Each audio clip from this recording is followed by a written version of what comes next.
Hello students, welcome back to our channel ST classes. तो पिछले हमारे एशियंट हिस्ट्री की सीरीज में हमने वेद किए थे और वेद के अंदर हमने किया था ऋग्वेद। तो ऋग्वेद की अगर बात करें, ये हमारा सबसे पुराना वेद है। ऋग्वेद में हमने क्या क्या किया था कि इसके अंदर कितने मंडल हैं? 10 मंडल हैं। 1028 इसके अंदर क्या है? सूक्त है। और 10,462 क्या है? इसके अंदर ऋचाएं हैं, हाइमन्स है।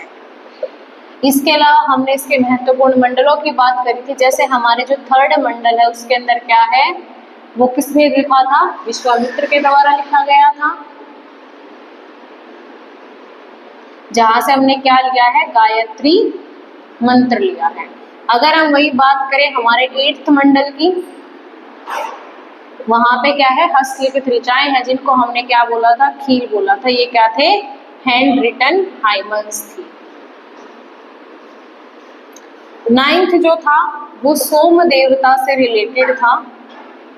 वही अगर हम 10th की बात करें तो वहां पे हमारे जो सोसाइटी के अंदर जो 4 वर्ण हैं, 4 जो वर्णाज हैं, उसके बारे में गिवन था। तो ये हमारा क्या था? ऋग्वेद था। अब जो ऋग्वेद है इसके अंदर क्या है? 10,462 ऋचाएं हैं। तो ये जो 10,462 ऋचाएं हैं, इनको पढ़ना, इनको याद करना, समझना इजी नहीं है। तो इसीलिए हमारा जो सेकंड वेद है, सामवेद, उसका क्या हुआ? निर्माण हुआ, सामवेद का। सामवेद की बात करें तो किसके लिए बनाया गया था? ताकि हम क्या कर सके? ऋचाओं को समझ सके। ये इसके अंदर क्या थी? गाए जा सकने वाली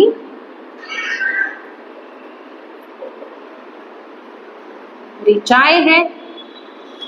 कैसा है ये? और क्या है ये? भारतीय संगीत का क्या है? जनक है। भारतीय संगीत का जनक है, फादर ऑफ इंडियन म्यूजिक।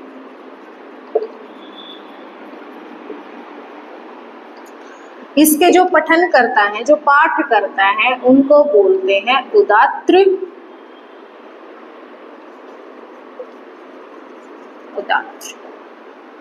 तो ये किसके बारे में? हमारे सामवेद के बारे में है। सामवेद कैसा वेद है? पर्टिकुलरली हमारा गाए जा सकने वाला, पूरा मेलोडीज के अंदर है, चैंट्स के अंदर है, भारतीय संगीत का जनक है, father of the Indian music है। और इसके जो पाठ करता है उसको उदात्र बोलते हैं। नेक्स्ट हमारा वेद आता है यजुर्वेद। यजुर्वेदा की बात करें, यजुर्वेद की बात करें, पर्टिकुलरली इसमें कर्म कांड है, यज्ञ वगैरह के नियम है। ये कैसा है? ये एक लौता वेद है जो गद्य व पद्य दोनों में है। किसमें है? गद्य व पद्य दोनों में है। किसमें है? प्रोज और वर्स में, दोनों के अंदर है। और इसके पाठकर्ता को अथर्वयु बोलते हैं।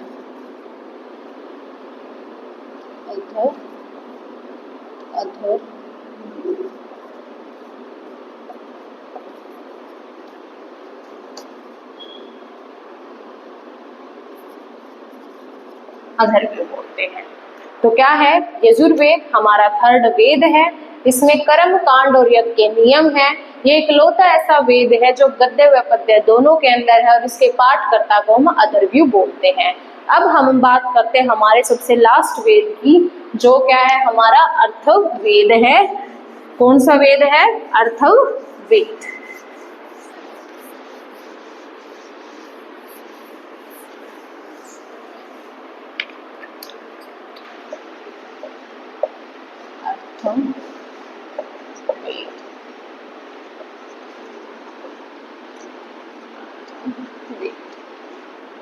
अर्थवेद की बात करें तो इसके जो ऑथर हैं, इसके जो रचयिता हैं, वो कौन है? अर्थवा ऋषि हैं।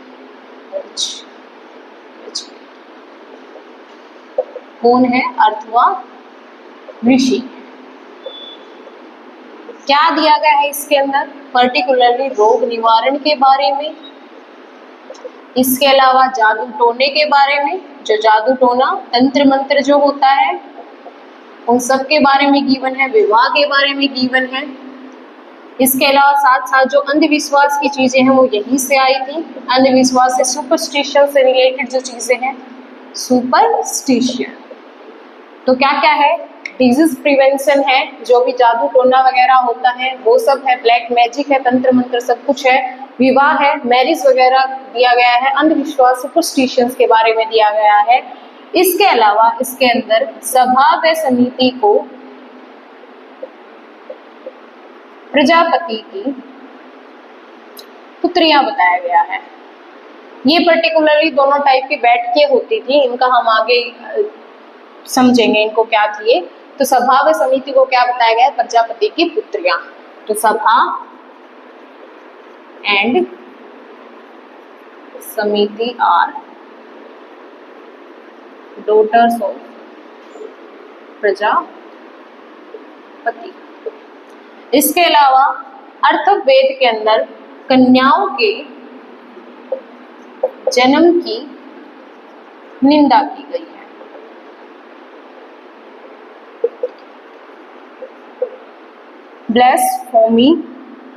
ब्लेस्फेमी ऑफ गर्ल चाइल्ड। तो इसके अंदर क्या किया गया है, कन्याओं के जन्म की निंदा की गई है, ब्लेस्फेमी ऑफ द गर्ल चाइल्ड। तो क्या क्या दिया गया है, अर्थवेद। अर्थवेद की रचयिता कौन थे, अर्थव ऋषि थे।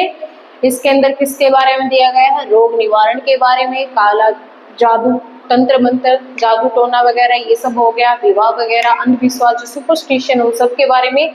साथ साथ इसमें सभा व समिति को किसकी पुत्रियां बताया गया है, प्रजापति की 2 पुत्रियां बताया गया है। और यहाँ पे कन्याओं के जन्म की क्या की गई है, निंदा की गई है। तो यहाँ पे हमारे वेद कंप्लीट होते हैं। अब वेदों के बाद में हमारे आते हैं वेदांग। क्या आते हैं, वेदांग। अब ये वेद थे, इनकी लैंग्वेज डिफिकल्ट थी अंडरस्टैंडिंग करने में, तो वहां पे क्या है, वेदांग आए। वेदांग किसके लिए बनाए गए थे, वेदों को समझने के लिए। कितने वेदांग हैं, 6 वेदांग हैं। कितने हैं, 6। नंबर ऑफ द वेदांग कितना है, 6 है। कौन कौन से हैं, शिक्षा, कल्प, निरुक्त, व्याकरण, ज्योतिष व छंद। तो हमारे इनका इंग्लिश में भी एज इट इज है, शिक्षा, कल्प, निरुक्त, व्याकरण, ज्योतिष और छंद। तो हमारे कितने वेदांग हैं, 6 वेदांग है, जिनकी रचना किसके लिए की गई थी, वेदों को समझने के लिए।